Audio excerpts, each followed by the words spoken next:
మంది పనులు అయితే అతివృష్టి లేకపోతే అనావృష్టి లెక్కుంటాయి. ఉంటే చేతి నిండా పని ఉంటది, లేకపోతే కాలు వారజాపుకొని కూసునేంత తీరికుంటది.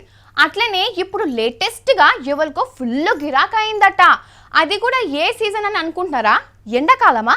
కాదు కాదు కాదు, పెళ్లిళ్ళ సీజనా? అస్సలు కాదు. మరి ఏ సీజనో నేను కాదు, గీళ్ళు చెప్తారు ఇనుండ్రి. పంతులకు పెళ్లిళ్ల సీజన్లనే ఫుల్ గిరాక్ అని అందరు అనుకుంటారు గాని ఇప్పుడు ఆ పంతులే పెళ్లిళ్లను కూడా ఇచ్చిపెట్టుకొని మరి ఇంకో కొత్త బేరాలు పట్టుకుంటున్నారు. పెళ్లిళ్ల సీజన్ అంటే ఏడాదికి 2-3 సార్లు వస్తుంది గాని ఎలక్షన్ల సీజన్ 5 ఏళ్లకు ఒక్కసారే వస్తుంది కదా. అందుకే చాలా మంది పంతులు పెళ్లి ముహూర్తాలు మానేసి నామినేషన్ ముహూర్తాలు పెట్టుకుంటున్నారు. నిజమే, లీడర్లకు సీటు కన్ఫర్మ్ కాగానే జన్మ నక్షత్రం, పుట్టిన తేదీ, ఇంటి పేరు, పార్టీ పేర్ల కాగితాలు పట్టుకొని పంతుల ముంగట వాళ్తున్నారట.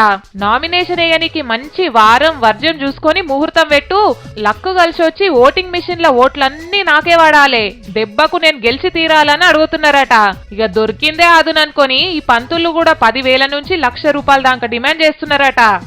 ఎండున్నప్పుడే దోతులు ఆరేసుకోవాలన్నట్టు సందడి ఉన్నప్పుడే సంభావన ఎన్కేసుకుంటున్నారు పంతుళ్ళు. లీడర్లను కూడా ఏం అనొచ్చేటట్టు లేదు, ఎందుకంటే ఎవరి నమ్మకాలు అల్లయి, ఎవరి ఆశలు అల్లయి. ఏదైతేంది, నామినేషన్ల పుణ్యాన బ్యాండ్ బాజాల వాళ్ళకు మందు దుక్న పోలకే గిరాక్ పెరుగుతుంది అనుకున్నాం గానీ పంతులకు కూడా పెరిగింది.